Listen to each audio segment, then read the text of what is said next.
My name is Mira. I am 12 years old. This story happened when I had to leave my real home and go to live with someone I did not really know. I moved from London to the countryside. I had to live on a small farm in rural Ireland. My mother died in a car accident. After that, everything changed. My father was not in my life, so I had no choice. I had to go live with my mother's brother, Uncle Tom. He was quiet and serious. He lived alone. I had never stayed with him before. When the plane landed, the sky was gray. The airport was small. I felt nervous. I looked around and saw a man with a flat cap and a heavy coat. That was Uncle Tom. He did not smile, but he gave a small wave. "You must be Mira," he said. I nodded. "Come on then." He picked up my bag and walked to his truck. The drive to the farm was long. I saw green hills, wet roads, and many sheep. It rained the whole way. We didn't talk much. Uncle Tom looked at the road. I looked out the window. The farm was far from any town. I saw no other children. I didn't see any shops. Just trees, fields, and animals. What would you do if your whole life changed in one day? If you had to leave your home, your friends, and your school? Let me know in the comments. And please don't forget to like, share, and subscribe if this story speaks to you. It means a lot. When we reached the farm, I saw a small house with stone walls and a red door. The windows were foggy. There was a shed, a big field, and some chickens. A brown dog barked from behind a fence. It was quiet. The air smelled like smoke and wet grass. Inside the house, it was cold. The floor was made of wood. There was no sound, just the ticking of a clock. Uncle Tom showed me to a small room. It had a single bed, a wooden chair, and a box for clothes. "This is yours now," he said. I placed my bag on the bed. He left the room and closed the door. I sat alone. I felt strange. This was not my home. It did not feel warm.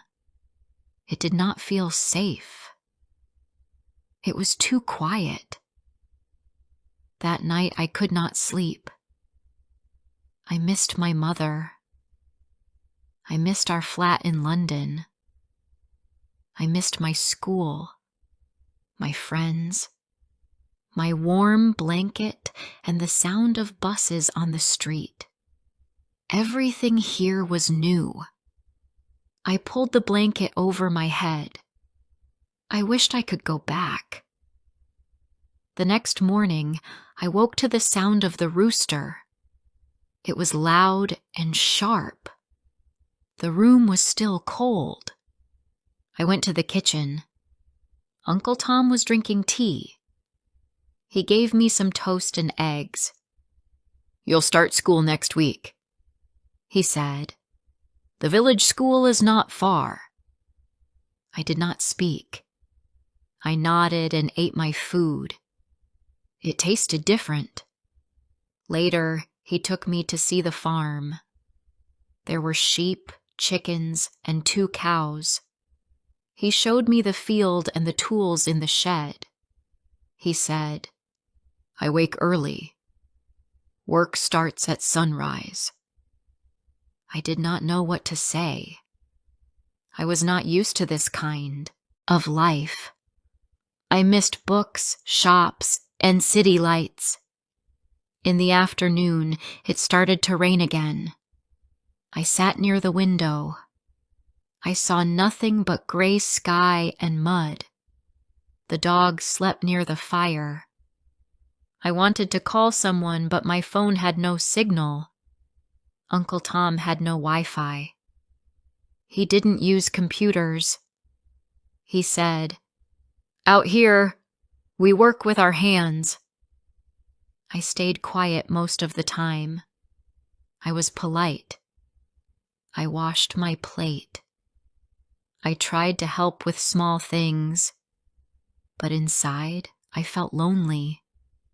Uncle Tom was not unkind, but he was not warm either. He didn't ask about my school, my friends, or how I felt. He just worked. I think he didn't know what to do with a child. That week, I wrote my name in the dirt outside. I watched the rain wash it away. That felt like my life. Like I was here, but not really. Like I could vanish and no one would see. One night, I cried into my pillow. Quietly. I didn't want him to hear. I didn't want to be a problem. Then one day, something small happened. I was carrying a basket of eggs. The ground was wet. I slipped. The eggs fell and broke. I started to cry. Uncle Tom came over and looked down. He didn't yell. He just said, "It happens." He gave me a towel and helped me stand. Then he said, "Try again tomorrow." That was the first time I saw something soft in him. He didn't smile, but his voice was calm. That night, he gave me an old book. "It's simple English," he said. "You can read it if you want." I took the book and said thank you. I didn't know it then, but something small had changed. I was still sad. I still missed my mother. But for the first time, I didn't feel like I was in a stranger's house. I felt like maybe, just maybe, I could live here. The next morning, Uncle Tom gave me a small bag. Inside were some books, a pencil, and a lunchbox. "Your first day," he said. I nodded. I was nervous. I had not been to school since my mother died. I did not want to go, but I also did not want to stay home. The village school was small. It had 1 floor and 5 classrooms. The walls were white. The grass outside was long and wet. When we arrived, a woman met us at the door. Her name was Miss Ellen. She was the head teacher. She smiled at me. "Welcome, Mira," she said. "We're happy you're here." I smiled a little, but it felt strange. Uncle Tom left. I watched his truck go down the road. I stood at the school door. My hands were cold. I heard other children talking and laughing inside. Miss Ellen took me to a classroom. There were 12 students. All of them looked at me. I felt small. "Everyone," said Miss Ellen. "This is Mira. She's from London." I gave a little wave. No one said anything. I sat in the back. The teacher that day was Mr. Henry. He was tall and thin. He spoke slowly and clearly. That helped. But still, I did not understand some words. The other children worked in groups. I had to work alone. At lunch, I sat outside. Some children looked at me but did not speak. One girl threw a small piece of bread at my foot. I said nothing. I just looked away. That night I told Uncle Tom, "School is fine." He did not ask more. He made soup and cut bread. We ate in silence. I looked out the window. The sky was dark. It would rain again. Over the next few days, school stayed the same. Some children laughed at my accent. Some pointed at my shoes. I wore a coat from London. It was blue and bright. Most of the other children wore dark clothes. I tried to be quiet. I listened more than I spoke. Then something small happened again. It was Friday. During break, I stood near the back fence. A boy named Ben walked past. He stopped and said, "You're from London, right?" I said, "Yes." He said, "Do you like cows?" I laughed. It was the first time I laughed in weeks. I said, "No, they scare me." He laughed too. "They're not scary," he said. "They're just big." That was it. Just a short talk. But it helped. After that, Ben sometimes sat with me. He didn't talk much, but when he did, it was kind. He told me where to sit on the bus. He told me which teacher was nice. He even showed me how to say some Irish words. I didn't understand all of them, but I liked the sound. At home, I still missed Mum. Every night, I looked at a small photo of her. It was the only one I brought. It showed us in a park. She was smiling. I wasn't ready to talk about her with anyone. I kept my feelings inside. One evening, it rained harder than ever. The wind shook the windows. Uncle Tom stood at the door and looked out. "Storm is coming," he said. "Stay inside." I helped him bring in the chickens. The dog barked at the thunder. The sky turned dark very fast. The power went out. The lights turned off. The house was quiet except for the storm. Uncle Tom lit a candle. "You all right?" he asked. "Yes," I said. But I was scared. I didn't like the dark. He gave me an extra blanket and made tea. We sat near the fire. "I used to be scared too," he said. "Long time ago." That was the first time he shared something about himself. The next day, the fields were wet and full of mud.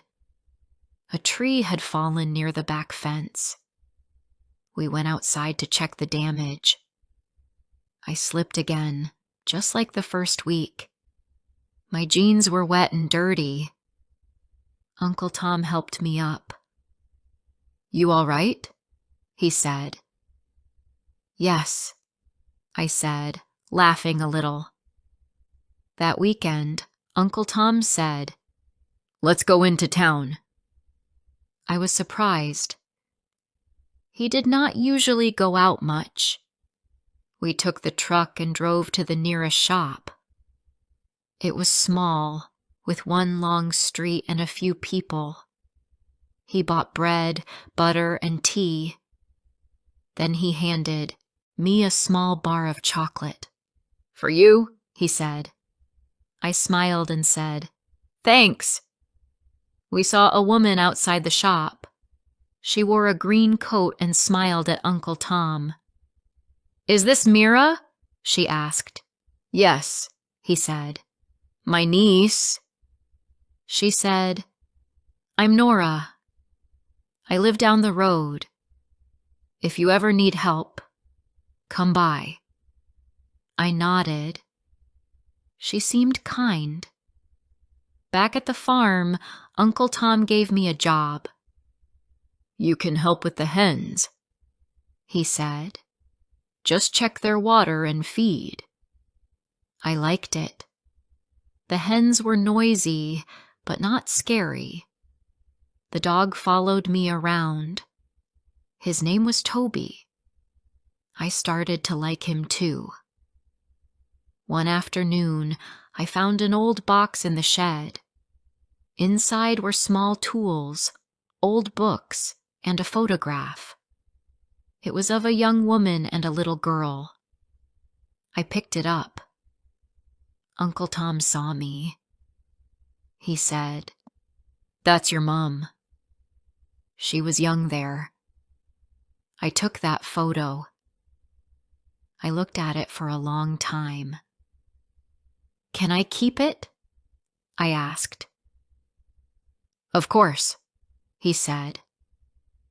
That night, I held both photos in my hand, one from London, one from Ireland. For the first time, I felt like the two parts of my life were coming together.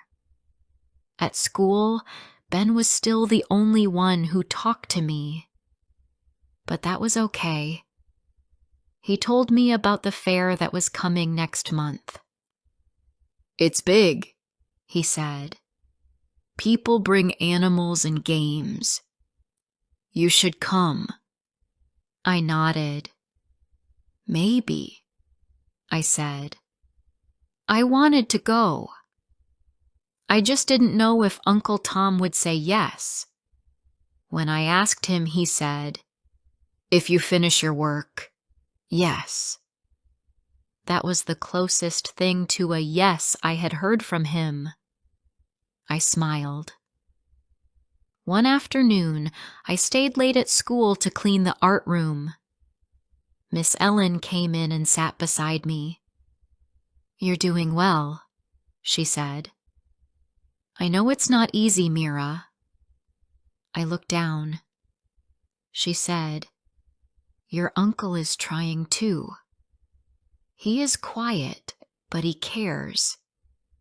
I said nothing, but I knew she was right. The next morning, I saw something strange.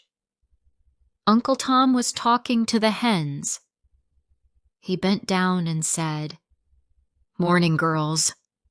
I smiled. "Do they answer?" I asked. He looked up. "Only when I listen," he said. We both laughed. It felt like a moment between friends, not just family. That evening we ate stew. Uncle Tom said, "Ben's mother called. She wants to invite you over sometime. For tea." I felt shy. "Is that okay?" I asked. He nodded. "It's good to have a friend." That night I stood outside and looked at the stars. The sky was big and clear. There were no city lights, just black sky and tiny stars. Toby sat next to me. I looked at the house behind me. It was quiet, but not empty. Inside, I heard Uncle Tom making tea.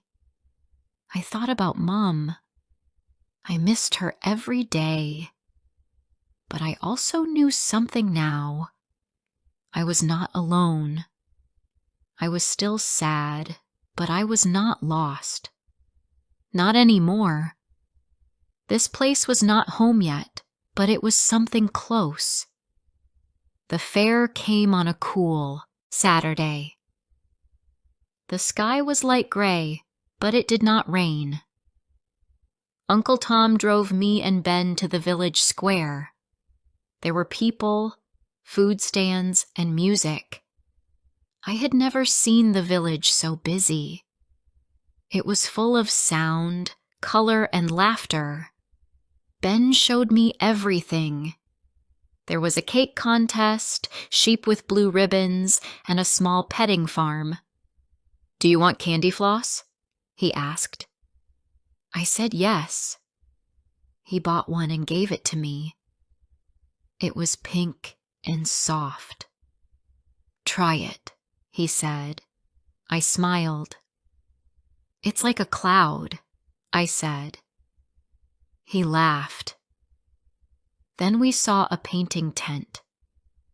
Local people had painted farms, dogs, and the hills. One painting showed the same big tree near Uncle Tom's field. I stood in front of it for a long time. The artist, a young woman, walked over. "Do you like it?" she asked. I said yes. "I walk near that tree sometimes," I said. She smiled. "It's peaceful, isn't it?" We walked more. I saw Miss Ellen with her dog. She waved. "Glad you came, Mira," she said. Then I saw someone else.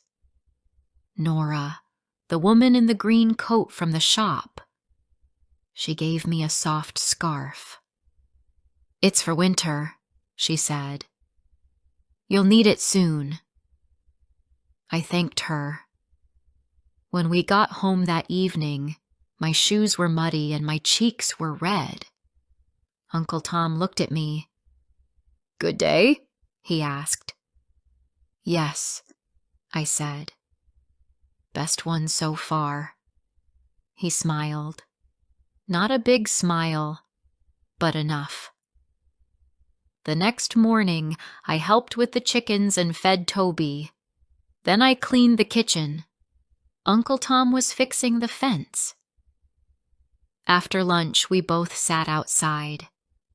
The sun came out for a short while. He looked at me and said, "Your mom would have liked today." I didn't speak at first. Then I said, "I think she would too." We sat quietly. The wind moved through the grass.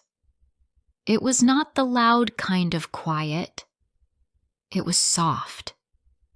It was full of meaning. At school that week, I stood in front of the class for a project. I was scared at first, but I talked about farm animals. I showed photos of the hens and Toby. Everyone listened, even the girls who had laughed before.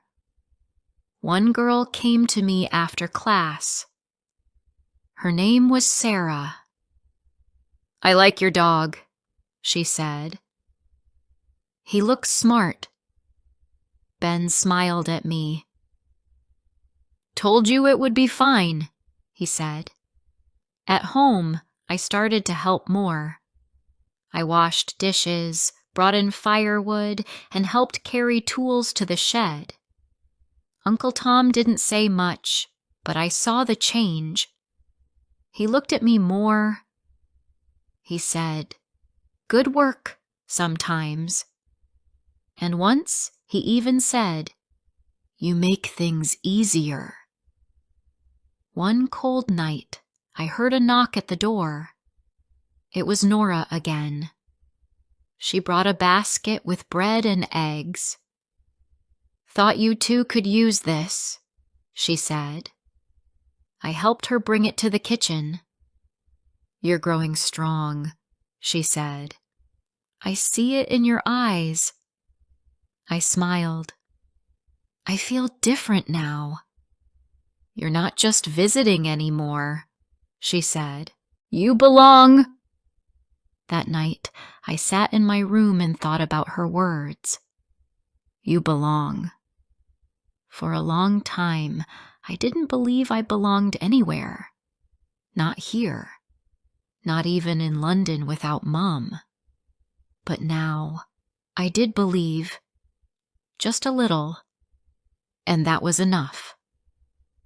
Uncle Tom started teaching me how to fix things. He showed me how to clean tools, paint wood, and fix small wires.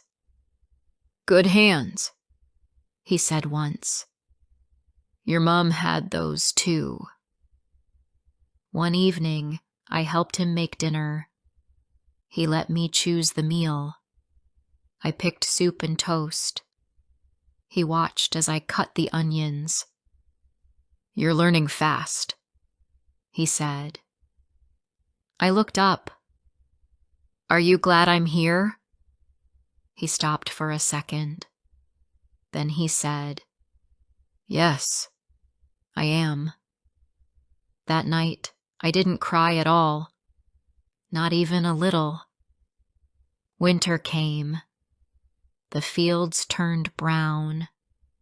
The days got shorter. The nights were cold. But inside the house, it was warm. There was fire, hot food, and the sound of Toby's feet on the floor. I got a card at school before the holiday. It was from Sarah. It said, "To Mira. I hope you have a nice break. Let's sit together next term." I showed it to Uncle Tom. He read it and said, "Told you things would change." We spent Christmas together. Just the two of us. He made roast chicken. I made chocolate biscuits. We didn't have a tree, but we made paper stars and put them on the wall. It was quiet, but not lonely. Later that week, we walked to the big tree on the hill. The wind was soft. I touched the old bark. "This is where I sat the first day," I said. "I remember," he said. We stood for a while. I looked out at the fields. The sky was pink and orange. It felt like peace. It felt like Mum was near. Then he said, "Next spring, we can plant flowers here. You can pick the colors." I nodded. "I'd like that." As we walked back, I held Toby's lead. He ran ahead, then came back. I laughed. Uncle Tom walked beside me. Not ahead, not behind, beside me. When we got to the house, the light from the window made the snow outside glow a little. I looked at the door. I remembered the first time I saw it. Red, cold, quiet. Now it looked like home. I took off my boots and coat. I looked at the small shelf in the hallway. It had Mum's photo, and beside it, the one Uncle Tom gave me. Mum as a girl, standing in the same fields where I now lived. I stood still and whispered, "I'm okay now." And for the first time, I really was. We all go through hard times, but stories like this can help us feel seen. Thank you for watching, and come back for more real moments.